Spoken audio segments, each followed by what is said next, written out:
Welcome and thank you for joining the Society for Clinical Research Sites for SCRS Talks. I'm Jimmy Bechtel, the Vice President of Site Engagement with the Society.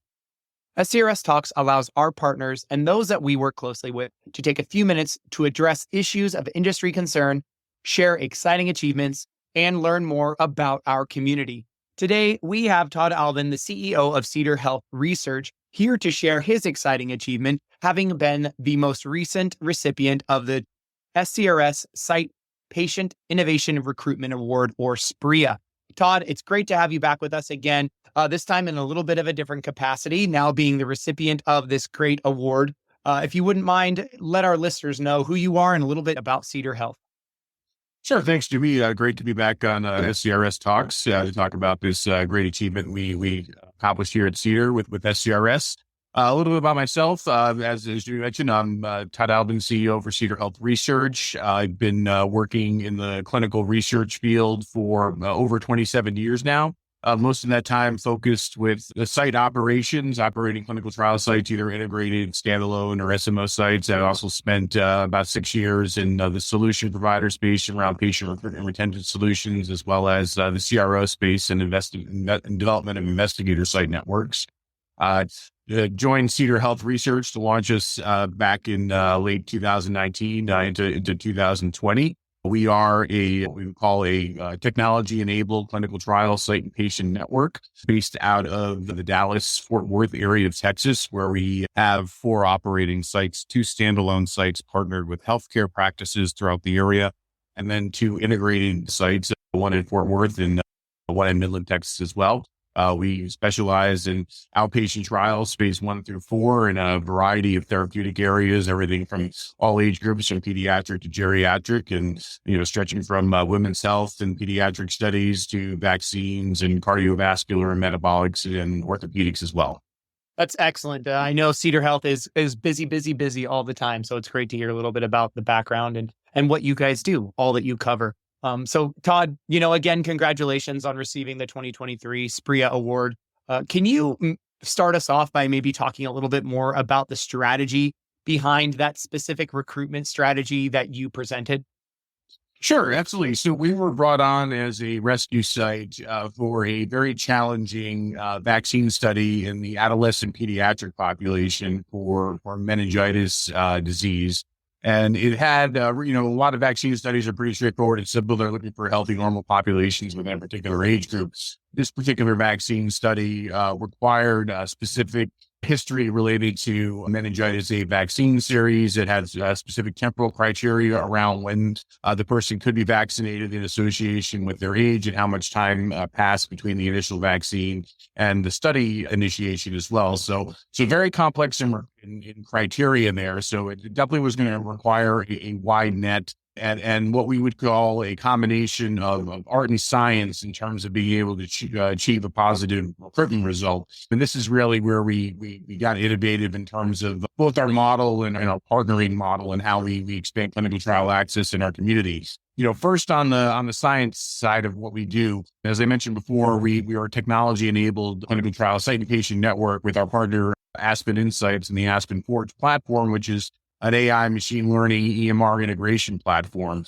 And what this does is it allows us to bridge clinical research into practices, but alleviating the burden of these practices to comb their own charts or wait for that unicorn patient to show up in the exam room. It'll pre-identify the patients in their population using the AI ML technologies in review of both structured and unstructured data within the medical record. In this case, it required a custom algorithm to be designed to not just match patients on the IE criteria, but also that temporal criteria of the vaccine record.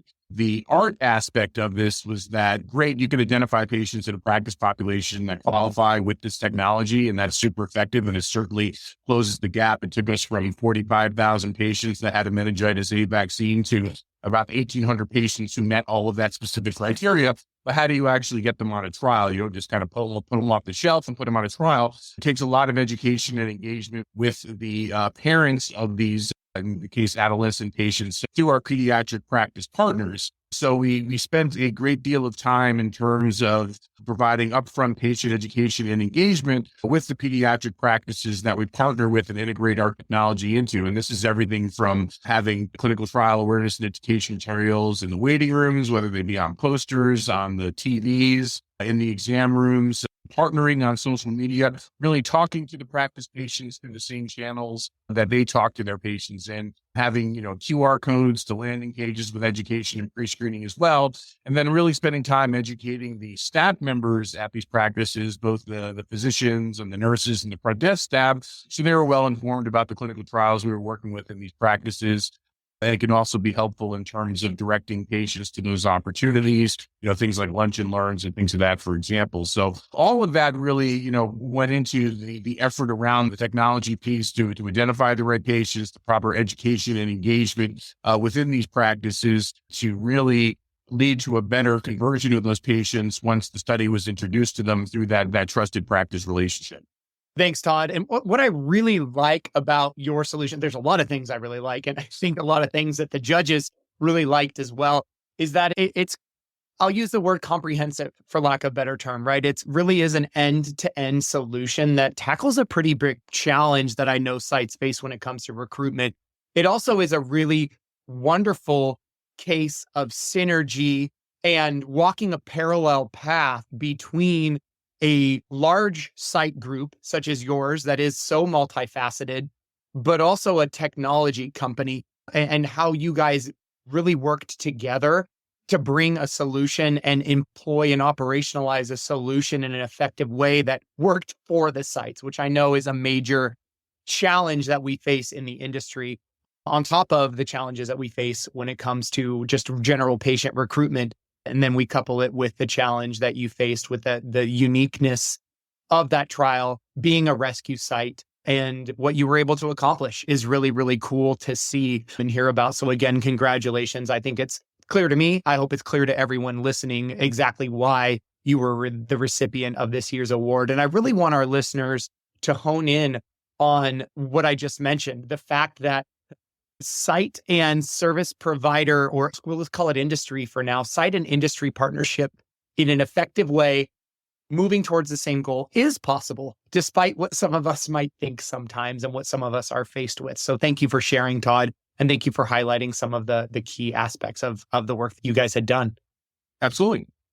Todd, I know that having heard your presentation, ensuring diverse representation was also a key priority for this trial. And we'll call it yet another unique challenge that you faced when it came to the insurmountable odds that you all were up against here. So how did you engage diverse communities to participate in this study, and maybe talk about how your recruitment methods were affected by that process or those procedures?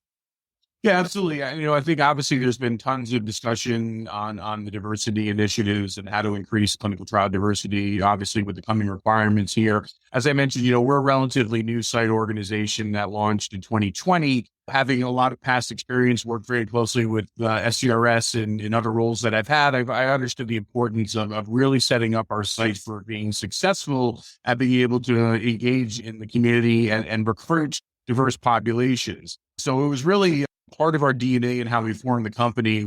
Our chief medical officer, Dr. Ezekiel Fink, created a diversity task force at our inception before we even finished building out our sites and hiring our staff, and really laid down a foundation of what we need to have in place in terms of our processes, how we assembled our staff and our capabilities and the resources made available for patients, so that we would be well suited to recruit from initially in Dallas-Fort Worth, which is one of the most diverse metroplexes in the United States. How could we really take advantage of that? A big core part of it was our technology-enabled model, because in our model, we kind of have a different spin on integrated research. We can partner with practices where integrated research is not a good option for them. But these are also practices that tend to have some of the best populations for clinical research. They're very high volume, they're very busy, and their physicians want to make clinical research available to their patients, but they just cannot support integrating clinical research on their premises. They don't have the space for it. Their physicians don't have the time to be investigators. So how do you bridge that gap? And we did that through the technology integration with Aspen Insights. So now we're bridging and bringing clinical research to practices in diverse and underserved communities that otherwise couldn't make that happen, couldn't make it available, couldn't really make it viable, either on their own or with an integrated SMO partnership. So in this case, we work with 3 pediatric practices that surround our Dallas site, and each of them represented 3 very distinct socioeconomic, race and ethnicity profiles of our community. One that was in more of an upscale Caucasian neighborhood, another that was in more of a Black middle-class neighborhood, and another one that was in more of an Asian, Middle Eastern, Hispanic area. So all 3 of these practices, again, were candidates to work with us because they wanted to bring clinical research to their patients, but they didn't necessarily have the ability to do that or work in integrated research. So our technology was able to identify the right patients within these practices. And then all of the work we did in our diversity task force really helped us in terms of the cultural sensitivity, the language capabilities, everything we needed to be able to really communicate with these patients through their trusted practice relationship to introduce the study to them. And then those patients that were obviously qualified were more open to considering that, in this case, the parents, for their children. And then we fold in other things. Obviously, the one challenge in our model is we're not on premises, so we're asking the patients to come to our dedicated site, which is in the vicinity, but not necessarily close by. So we always provide transportation service. We use the Lyft concierge service in our case. A lot of times this does get funded by the sponsors, but even when it's not, it's worthwhile to us to fund it to ourselves so that we know we can get these patients. You don't want to make transportation a barrier if they don't have reliable access to their own private transportation or public transportation services. So they can come in not just for screening visits, but stay on and be retained in the study as well. So all of these facets really allowed that to come together. And what we saw was that our actual enrolled population on this study was very reflective of the highly diverse population of the Metroplex, and not just the demographics of the neighborhood that might exist right around where a traditional research site might exist. Again, Todd, the message that I get from your very thorough explanation is that it wasn't one solution. You didn't identify one thing and move on that one track. You identified several different ways, different facets, different angles to take to enable diversity. And I think that's a really important discovery that we've made as a community of sites over the last couple of years specifically, is that there isn't any one solution. And even the solutions that you might have implemented in a lot of ways probably worked very well for Cedar Health, obviously, but might not work for a different site of a different size or a different type. But they might be able to glean insights from some of those things and some of those actions and tailor them to their specific sites. So it's really, really valuable. And I appreciate your, again, thorough explanation on all of the different aspects of community engagement that your organization was able to implement, because I think that's, again, a really important understanding that we as a community need to have is there isn't any one size fits all. And you have to go about this in several different ways, coming at it from different angles. Yeah, absolutely. And it's something it just can't be a transactional thing you put together for one study. It needs to be just part of how your site operates and works with the community. And if you're constantly building those relationships and fostering them as different study opportunities come up, then those relationships can be really leveraged to help support diverse enrollment on those studies. Exactly. Couldn't agree more. Thank you. It's a great part is it's got to be ingrained into your operations. It's not a trial by trial necessarily instance. So, Todd, what advice do you have for sites that might also be facing their own recruitment challenges, or maybe, I guess, shed a little bit more light into the insights that you've gained on how they can work more closely with industry partners to deploy some of those innovative recruitment solutions like you were able to do with your service provider partner? Yeah. What we're seeing overall in the industry, studies are becoming more complex, not only in terms of inclusion, exclusion criteria, but in terms of, the study visits themselves becoming far more burdensome to the patients than ever before, just in terms of what's being asked of them in terms of visit frequency or electronic tools they need to manage or length of these studies. So you really need to start with a wider funnel of pre-qualified candidates to be able to address these types of studies. And most of these patients can really, be effectively accessed through that trusted provider-patient relationship that exists in healthcare. And it's a question of how can you bridge that? And I know that integrated research is becoming more and more popular and because of this. I think more sites and site networks are gravitating to that model, but how can you actually make that happen? I think when we started doing this, 3-4 years ago, this application of this technology was really unheard of. I think the emergence of, Chat GPT and everything else in the last year or so, and you're seeing more players kind of come into the scene, more use of this, it's becoming understood. And the best part about that is it's becoming something that sponsors are starting to recognize can be really effective, and they are starting to reimburse for it within study budgets. So in terms of this initial study and other studies that we worked on, we had to really kind of couch this in our budgets in a more unique way as kind of an accelerated chart review or something like that. But now I would say the sponsors that tend to be smaller, more dynamic, the biotechs tend to be very open to looking at this as a way to, change the recruitment paradigm and really address how do we find these more difficult patients and get them onto the trials. But again, it won't work unless you also have a really great patient education and engagement piece in there. And that's the part I really want to emphasize, that, just because you can match a patient in a practice population for a study doesn't mean that they necessarily want research made, for them. Unlike a patient who might see an ad in a newspaper or on social media and call in wanting to be on a study, where the challenge then becomes is, how do you determine if they qualify? How do you get their medical records? So there's challenges on both sides, but really being able to increase, clinical trial awareness within these practice populations, engagements, reduce any barriers and misconceptions or mistrust.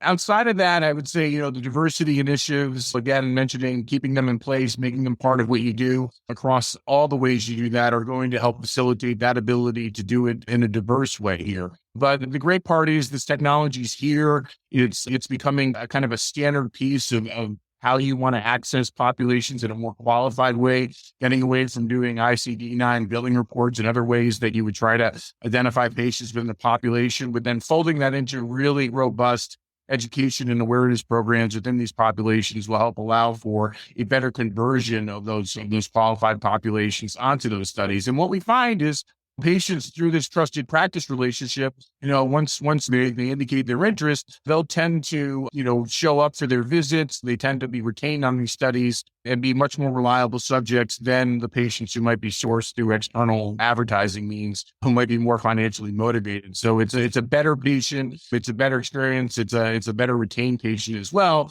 You just need to be able to have technology to identify these more complex criteria and have a really good program in there to be able to engage and convert those patients into enrolled subjects. That's great, Todd. It's so good to hear some, tactile ways that you can work with your industry partners, some different approaches, different mindset that you might want to take when it comes to working with those relationships, because we know they're integral to the execution of our clinical trials. They're only going to become more integral as time goes on, definitely not going anywhere. So I think we need to, as a collective, find ways to more effectively work with them. So thank you for sharing some of what you've done to make those relationships successful. What's next for this really innovative process and this idea and this partnership that you have? What's in store for the future? I think for us, and just kind of looking at the landscape and what we're seeing in terms of clinical trial design and where it's going, things are not getting easier. They're only getting more complex. Studies are becoming more specialized.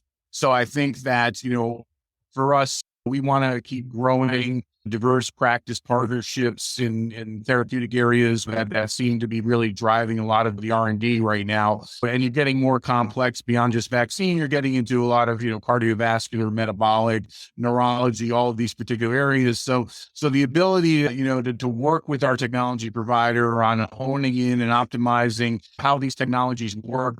They call it artificial intelligence, but it's really augmented intelligence. We're working with them to really how to hone these systems in to really identify the right research candidates so that the time spent by our team is with engaging, the most qualified subjects possible.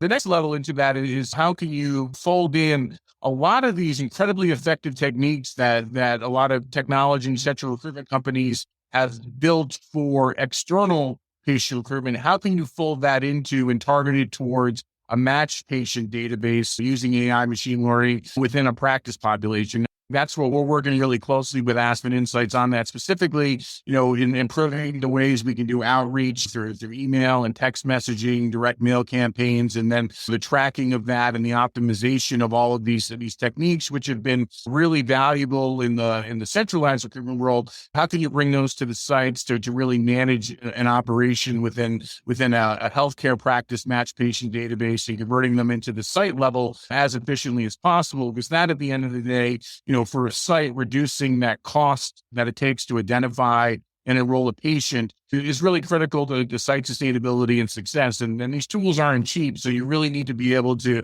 optimize them well, work at scale, but also work at precision. And that's really where we're focusing that. And then particularly, how can we get better, with this on the diversity population? One example, we have a trial now, it's a very valuable study in the metabolic space, and enrollment closed for all of their sites except the ones that felt that they could enroll a Native American population. And we were one of the sites that was picked to task for that because we had that capability. And we're the only site still enrolling on that study because we are able to use our technology and community relationships to identify specifically Native American populations that qualify for a pretty complex study. So those are the directions that we're really moving in. It's taking what we've done and further optimizing it, getting more over the target, cutting out the noise, improving that efficiency of being able to bring a study opportunity to a qualified patient of a medical practice, getting them enrolled and retained.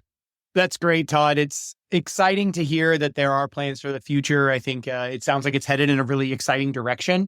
So I'm eager to see where this goes, and I'm hopeful that other partnerships, other technology companies, and other sites might be able to look at this as a successful case study, because I think it's definitely headed in that direction. And again, excited to see where you all go with this. Hopefully we can maybe check in next year and see what sorts of advancements you made. But thank you for being with us today.